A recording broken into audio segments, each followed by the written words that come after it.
What's going on, guys? Today we're raiding the House of Grief. Now that we're finally in Act 3, we got a new set of hammers and a new set of armor. So this fight is going to be an easy one.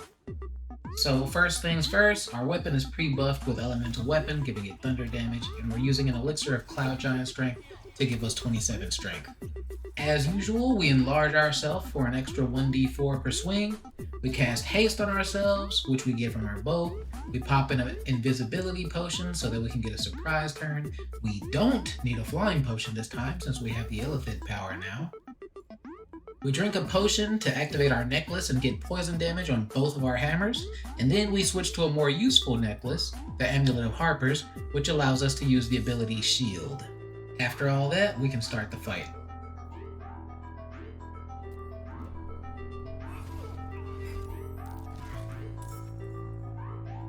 So in this fight, we're massively outnumbered. Our opponents love to cast darkness on us every turn, and the boss, Viconia, has a legendary action which allows her to basically cast a 2-turn sanctuary on opponents or herself whenever we attack. It's pretty annoying, but since we're a dual wielder, we have some counterplay. If you have your character set to attack with both weapons, when you attack an enemy, you'll get both attacks off before Viconia can use her legendary action. And if we do enough damage, our target will die and it'll waste her action at the same time.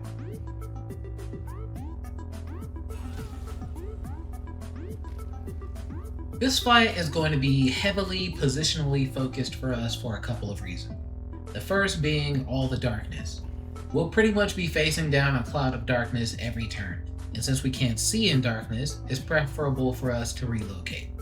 Now, to be clear, the darkness penalty is really not that bad for us. We have so much accuracy that we'll still have about 90% on most of our attacks in the darkness, but the minor accuracy cut is not the only thing to worry about.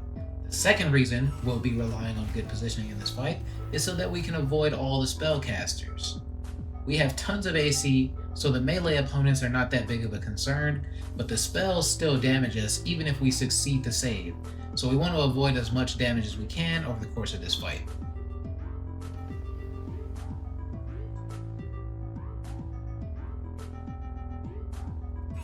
We play this fight similarly to the Moonrise Towers fight. We put out as much damage as we can every turn, we cast Evasive Footwork to pump up our defenses, and then we fly around the horde of enemies and try to kite them around the area.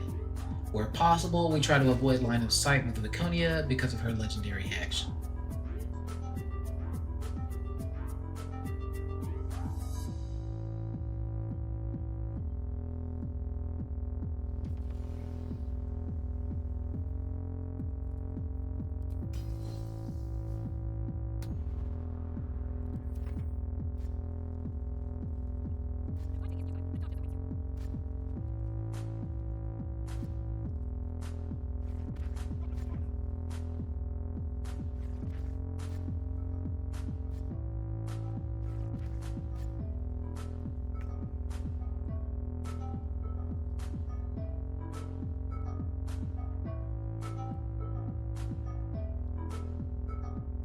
So this is a really unique fight. The way the Sharrans fight, abusing darkness and sanctuary, is not similar to any other fight that we've had so far.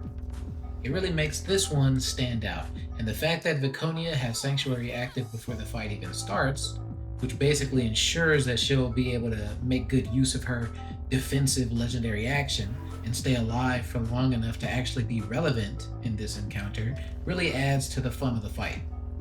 Unfortunately, though, while this fight is thematically great, the difficulty level is too low in my opinion, which kind of takes away from the fun of the fight.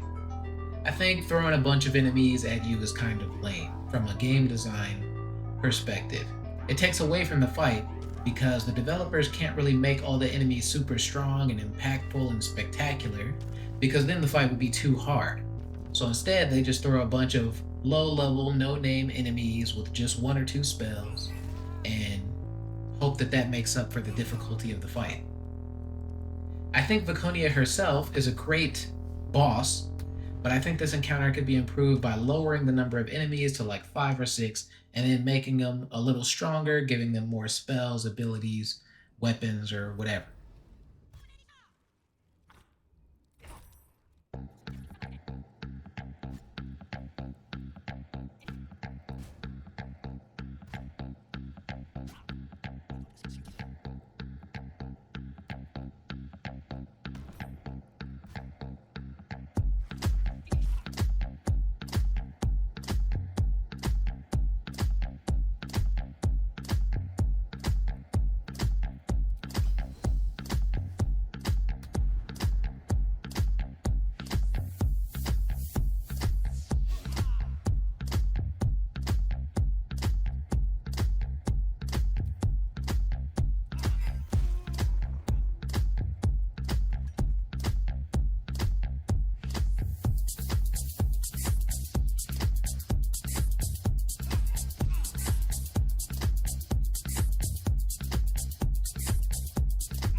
Alrighty guys, that's it for this one.